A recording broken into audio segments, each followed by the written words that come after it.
Do you know what YLAT means to you and what you've learned? YLAT to me is kind of like a community of like great people. It allowed me to see that I do have a voice. I used to be super shy, I wouldn't talk about much, I wouldn't ask for much. But YLAT has given me that voice. I've learned a lot from YLAT. I think it's incredibly important for us to continue to support young people coming together who they have shared commonalities with. YLAT is a really fun place for me. Everybody has like an unspoken bond, and they all understand each other, and there's no judgment, so I really enjoy going to it. YLAT means a lot to me. It's the place where I learned to accept myself at the age of 14. My whole life has been based on what I've learned in YLAT. All of the advocacy work that I do, all of the connections I get to make. I learned more about accepting others and about accepting myself for what I am. And I learned that it's okay to not be ashamed, but be a little bit open with other people. What have you personally gained with being involved with YLAT? During the time I was going through a failed adoption, which was really hard, because of course all of my friends outside of YLAT didn't understand it. So I went to YLAT and I started talking to people my age that had very similar experiences, and I started to be okay with myself and learning to advocate. And then the older I got, the more involved I got. So I've been a YLAT member for 10 years now, and I've been co-facilitating for 3. It was a lot of interaction, like friendships with the youth, but more I gained that I can go far in life, even though I was in foster care for a while, and that I can't do anything about it. It's already happened, so accept it and embrace it. I use a lot of my experiences as just being able to tell people what is wrong and what's right about the foster care system. There's a lot of things that have to change and things that don't. And some people don't know about it, but panels, I love doing them. Stressful, but it's great. It just lets people know that no matter what obstacle they have, they can always overcome it if they really want to. And I think it also gives people a look into kind of who I am and who they might want to be someday, so I think that's really helpful. Every foster child has some negative experiences, some worse than others. I use mine to interact, but also proof that I have overcome it and I don't believe that I am those failures. What happens in YLAT that makes you feel like you belong? I feel like I belong because it's like you get to know that you're not the only one out there. And you get to see other people that have gone through kind of the same struggles and they're still shooting for their dreams.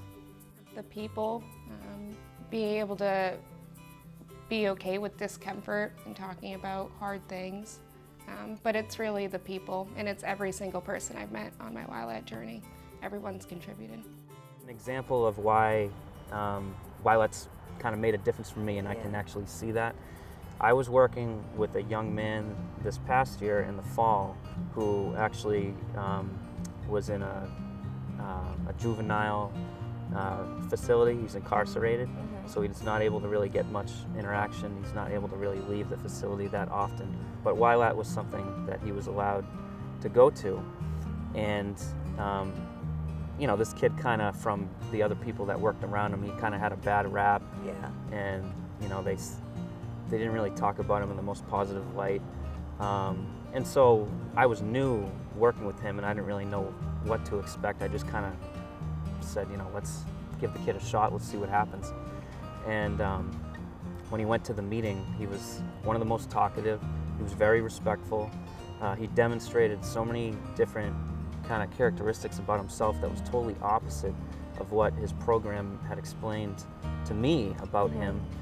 And I think for him, the reason why that was it was an opportunity to be around, you know, other peers kind of like him. They've gone through the foster care system. Yeah. He related to them right away. He felt included, and I think he really bought into how, you know, his voice could be heard, and that's really all he wanted, and that's all he was looking for. Laughter. There's a lot of laughter. It's really relaxing. It's not, the first time is a little bit uneasy, but then after a while it's just like You show your true self, your personality. You really do find a lot of things about yourself that you should be proud of. And you know, the leaders, as one of, like I am, they see how relaxed we are. Can you tell me why is it important for you to be in YLAT? I think it gives them a place to feel safe, to feel like they're not alone, to know that there's others like them, and to really practice different skills that they might be uncomfortable practicing elsewhere, because our group is accepting and we have no tolerance for anything but acceptance. They all come together in the meeting really fast. You might have somebody that's so quiet and they only see a few words, you know, when they're around me or some other adults. And once the time gets rolling, they make connections and start talking a lot, they make friends. But on a more technical aspect, I think it's really important for youth to be involved with YLAT because there's a lot of information that is shared there, and a lot of opportunities for the youth to engage in for different goals that are pertaining to them to kind of advance their independent living, different skills, financial skills, all kinds of things. But the biggest one also in regards to how they can make a difference with the department is that it's a place where every youth can have a voice to potentially put changes into policy. I think that may be the most paramount reason why it's very important. It is super important for youth to be in YLAT. One, you're really not going to find another group like YLAT for someone who's grown up in foster care here in Maine. It's not necessarily a support group, but in many ways it is because we just support people naturally. But it's great for young people to get involved. You make friends, make connections, you're learning great skills for advocacy and leadership. What do you want the community to know about youth in care? To not bash down their dreams. We all have dreams, we all had dreams. And just being able to, don't tell them that that's not gonna happen because financially issues or something like that, there's always ways to shoot for your dream. That they're amazing, down-to-earth people, and they're just the same as everybody else. They just have more integrity and they're a little more sensitive than most people. I mean, we're people too. It's not like anyone who grew up in the foster care system asked for it or was placed there because of them. And I think that a lot of times people who don't understand the foster care system forget that. We're really adventurous. So we really like to try new things, and we love to hang out with other people. We love to help other people. We were forced to kind of grow up and be wiser and take care of ourselves. So we're definitely not as immature as people think we are. Do you know how adults can support youth involved in YLAT? Adults, I guess, can help by making it more known. I didn't know until I was a sophomore, and that was after a failed adoption and stuff like that. I never heard about it, and I wasn't adopted until I was around 15. So I had the option, and just making it more known, have caseworkers say hey, this is what goes on. I think it's very important for adults to be mentioning YLAT. For me, I have a feeling that if my caseworker would have just left it that one time and never brought it up again, I wouldn't have reached out to her and asked her to, hey, what was that group that you were telling me about? Could you bring me to that? But she was persistent, and that makes a huge difference. When I was able to give feedback to young people about their social interactions with other people, the things that they could work on and whatnot, because that's important part of developing skills as a young person and going into adulthood is being able to do social situations and handle them with ease. So that was one thing that I found really beneficial as my role in a young person's life.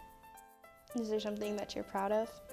I'm really proud of graduating as well as getting the Brad Levesque Award. That was really cool. I'm proud of all the young people that I work with. I've just seen them all grow. I've been in YLAT for the 4 years, and every single person that comes grows, and it's just an amazing thing to watch happen. I am so proud of the fact that I stepped out of my shell and tried new things, and turned out that I actually enjoy them. So trying new things is actually really good. I'm proud of all of the work that we do here in Maine, locally and statewide. We're a very great example as a state of work that needs to be done in foster care. And in the last 3 or 4 years particularly, I've really noticed it. And I'm very proud of my young people. I got straight A's in high school, so I really worked through my academics. I go to college now, and I have a great GPA. I live on my own, I have my own car, so I definitely broke down those barriers that people have told me that I wasn't gonna be able to do. And I became a good person. Do you have any advice for the youth who might potentially come to YLAT? Don't give up. Always go for what you want. Even if it doesn't seem that big, it is. It means everything to you, even though you may not realize it. Give it a shot, try it once. Don't be sorry. I would say always be yourself and don't be afraid to ask for help. I would get involved in YLAT even if you're not in foster care. There's always different ways that you can support our young people in their futures.